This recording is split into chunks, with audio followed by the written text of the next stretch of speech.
السلام علیکم dear students, آج کا ہمارا اس ویک کا جو ہے وہ سیکنڈ لیکچر ہے اور یہ تھرڈ لیکچر میں ہم اس سے پہلے چیپٹر نمبر 4 میں ہم جو ٹاپکس پڑھ چکے ہیں وہ امید ہے کہ آپ نے تیار کر لی ہوں گے۔ آج کا ہمارا ایک یہ لیکچر ہے، ویسے ہم موسٹلی اس کو اتنا اس میں سے question short question long question تو نہیں آتا، لیکن شارٹ کویسچن میں کوئی آ جائے MCQs میں آ سکتا ہے، تو اس کو دیکھ لیں ایک دفعہ آپ پڑھیں گے تو یہ انشاءاللہ یہ آپ کے لیے آسان ہوگا۔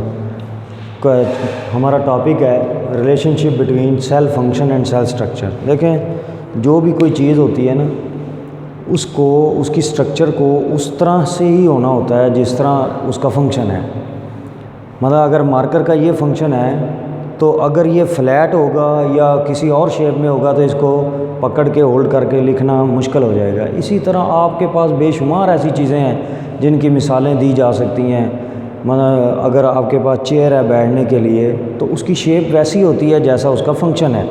تو لب لباب بات کا یہ ہے کہ کوئی بھی چیز ویسی ہوتی ہے اس کی اسٹرکچر جیسا اس کا فنکشن ہوتا ہے، اور اگر وہ اس طرح نہیں ہے تو وہ پھر اپنا فنکشن پرفارم نہیں کر سکتی پراپر، اور میں بھی وہ فنکشن پرفارم کرے ہی نہ۔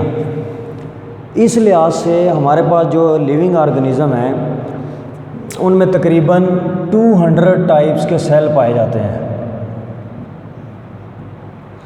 یہ آپ نے پڑھا ہے کہ لیونگ آرگنزم 3 طرح کے ہوتے ہیں، اینیملز، پلانٹس اور مائکرو آرگنزم۔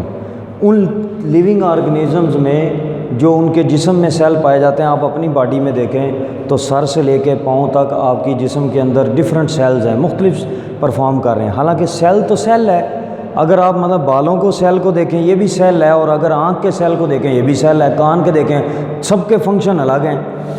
اسی طرح آپ اپنے جسم کے اندر دیکھیں، بونز کو دیکھیں، آپ مسلز کو دیکھیں، آپ نرو ٹیشوز کو دیکھیں، آپ جو ہے وہ گلینڈولر ٹیشوز کو دیکھیں، تو سب کے اندر مختلف طرح کے سیلز پائے جاتے ہیں۔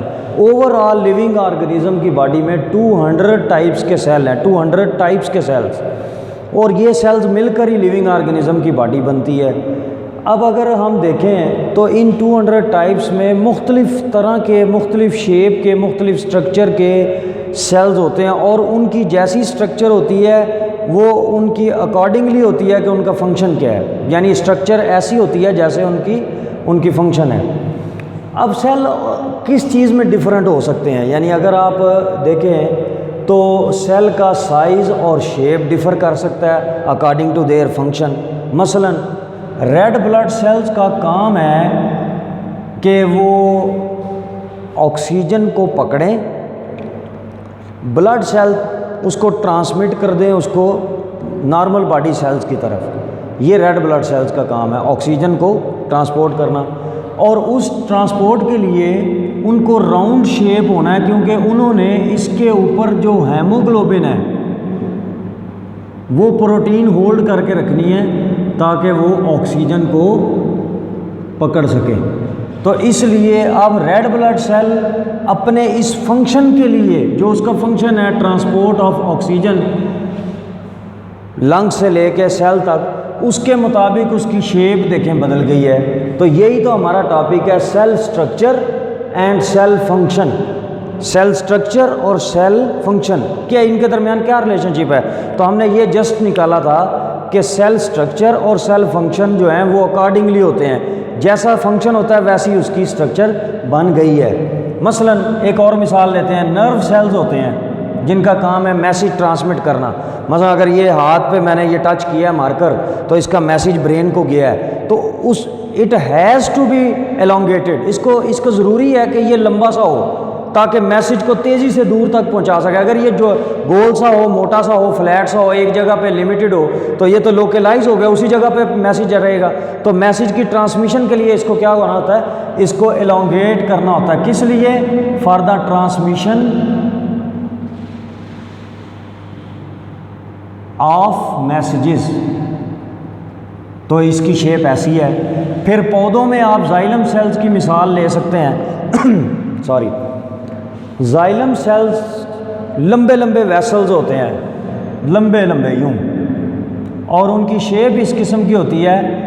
زائلم میں آپ نے پڑھا تھا، ابھی ہم پڑھیں گے کہ سیو ٹیوب سیلز ہوتے ہیں جو کہ 3 طرح کے ٹیشوز ہوتے ہیں، تو یہ elongated ہوتے ہیں. ان کا بنیادی کام یہ ہے کہ پانی جڑوں سے جذب کریں اور پتوں تک پہنچائیں. تو ان کو کس شیپ کا ہونا ضروری ہے؟ ان کی شیپ ٹیوب کی طرح کی ہونی ضروری ہے.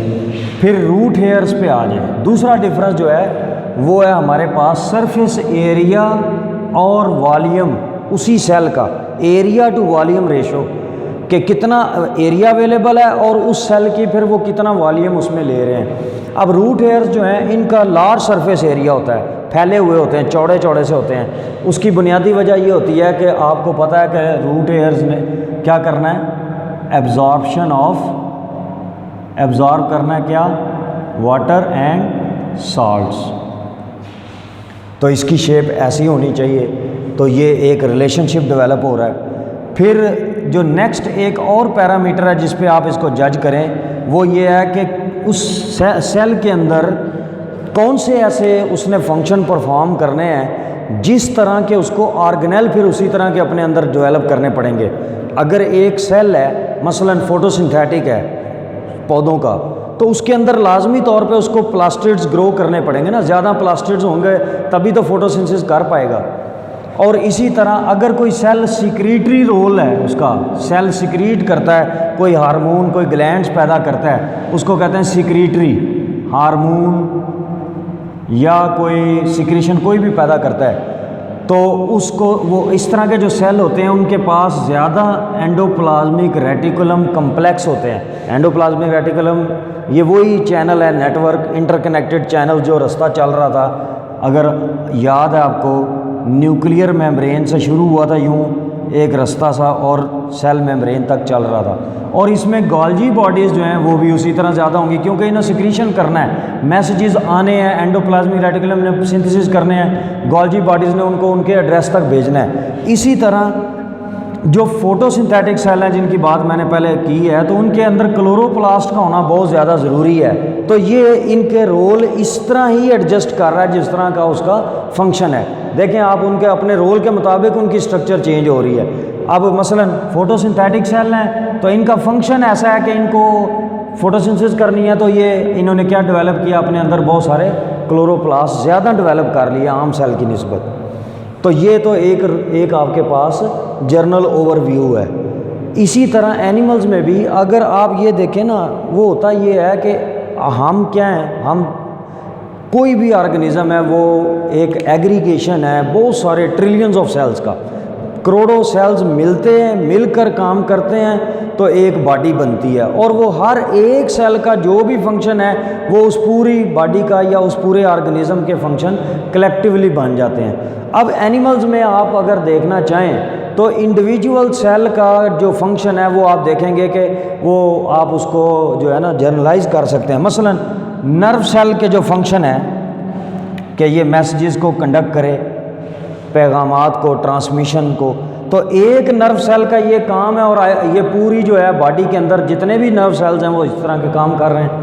اچھا اسی طرح جو مسل سیلز ہیں جن کا کام ہے مسلز، ہڈیوں کو اور جسم کے دوسرے آرگنز کو موو کرانا، تو یہ ان مسل سیل جتنے بھی مسلز ہوں گے وہ کلیکٹیولی وہ اس باڈی کی ریپرزنٹیشن بن جائیں گے کہ باڈی جو بھی کر رہی ہے موومنٹ کے لحاظ سے وہ ان مسلز کی وجہ سے کر رہی ہے یا ان کے مرہون منت ہے. اسی طرح ریڈ بلڈ سیلز، ایک ریڈ بلڈ سیل کا کام بھی کیا ہے کہ وہ ٹرانسمٹ کرے آکسیجن کو، تو سارے ریڈ بلڈ سیلز کا کام بھی کیا ہے؟ تو یہی تو باڈی کے اندر سیلز ہیں، تو یہی باڈی کا کام بن جاتا ہے کہ جو آکسیجن ٹرانسمٹ ہونی ہے وہ بھی باڈی کر رہی ہے.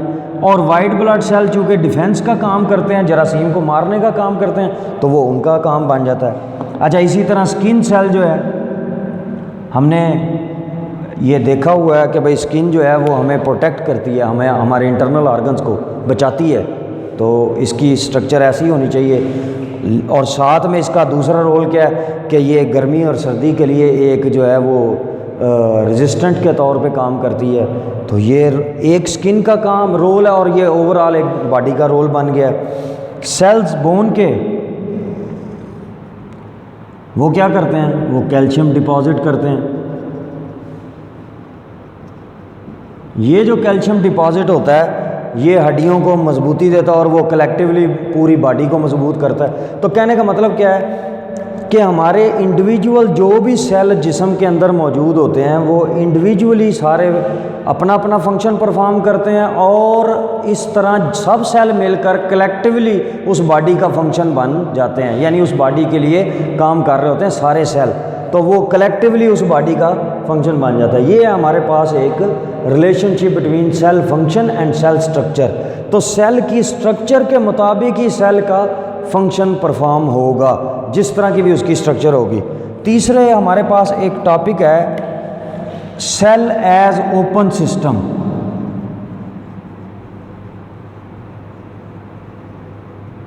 تو یہ ایک ہم پڑھتے ہیں، مثلا آپ کے پاس اگر ایک یہ ویسے جرنل بات بتانے لگا ہوں آپ کو ایک پیٹرن کے طور پہ، اگر آپ کے پاس ایک بیکر ہے اور آپ اس کو اسٹڈی کر رہے ہیں، یہاں کوئی چیز اس میں موجود ہے، تو جو بیکر جو آپ کے پاس کوئی بھی چیز انڈر آبزرویشن ہوگی نا، اگر مثلا ایک روم ہے یہ اور آپ اس کو اسٹڈی کر رہے ہیں، تو یہ ایک روم جو ہے یہ آپ کے پاس سسٹم کہلائے گا۔ اس کو کیا کہیں گے؟ سسٹم۔ جبکہ جو اس کے ارد گرد کا ایریا ہوگا وہ اس کی ہوگی سراؤنڈنگ۔ اگر آپ کے پاس ایک اسکول کی بلڈنگ ہے، ایک گراؤنڈ ہے، ایک محلہ ہے، اور آپ اس کو انڈر آبزرویشن آپ نے رکھا ہوا ہے یا آپ اس کو اسٹڈی کر رہے ہیں، تو اس کے ارد گرد کا جو ایریا وہ سراؤنڈنگ ہے۔ اگر ایک شہر آپ کے پاس ایک سسٹم ہے اور تو اس کے ارد گرد کا ایریا جو ہے وہ آپ کے پاس ایک سراؤنڈنگ بن جائے گی۔ اس طرح سیل جو ہے وہ کس طرح کے طور پہ کام کرتا ہے؟ Open system. اب یہاں پہ میں دو باتیں کرنے لگا ہوں، ایک ہے کلوز سسٹم اور ایک ہے اوپن سسٹم۔ کلوز سسٹم جیسے پریشر کوکر کو آپ بند کر دیں، ہیٹ دے کے اس کو لو بھائی پڑا رہا ہے، وہ نہ کوئی چیز اس کے اندر آ رہی ہوتی ہے نہ کوئی چیز اندر سے ایسا باہر جا رہی ہوتی ہے، کلوز سسٹم۔ سیل ایسا سسٹم نہیں ہے، سیل کے اندر بھی مٹیریل آتے ہیں، سیل کے اندر سے مٹیریل باہر بھی جاتے ہیں، تو سیل ایک اوپن سسٹم کے طور پہ کام کر رہا ہوتا ہے۔ سیل کے اندر بھی ٹرانسمیشن ہوتی ہے چیزوں کی، سیل کے باہر بھی چیزوں کی ٹرانسمیشن ہوتی ہے، تو یہ ایک ہمارے پاس سسٹم۔ اب ہم نے نیکسٹ جو لیکچرز ہیں اس میں ہم نے یہ اسٹڈی کرنا ہے کہ وہ ٹرانسمیشن کیسے ہوتی ہے، بس یہی کرنا ہے۔ تو یہ آپ اس کو مکمل کر لیں، یہ ایک ٹاپک ہے۔ اس کے بعد ایک اور ٹاپک ہے سائز ٹو والیوم ریشو والا، وہ آپ نے اس کو ایک دا ریڈ آؤٹ کرنا ہے، تو اس میں سے ایسا کوئی سوال نہیں آتے، لیکن یہ ہے کہ کوئی ایم سی کیوز اگر کوئی پوچھ لے تو اس کے لیے آپ اس کو ایک دا پڑھ لیں۔ تو یہ ٹاپک ہمارے اوکے ہو گئے۔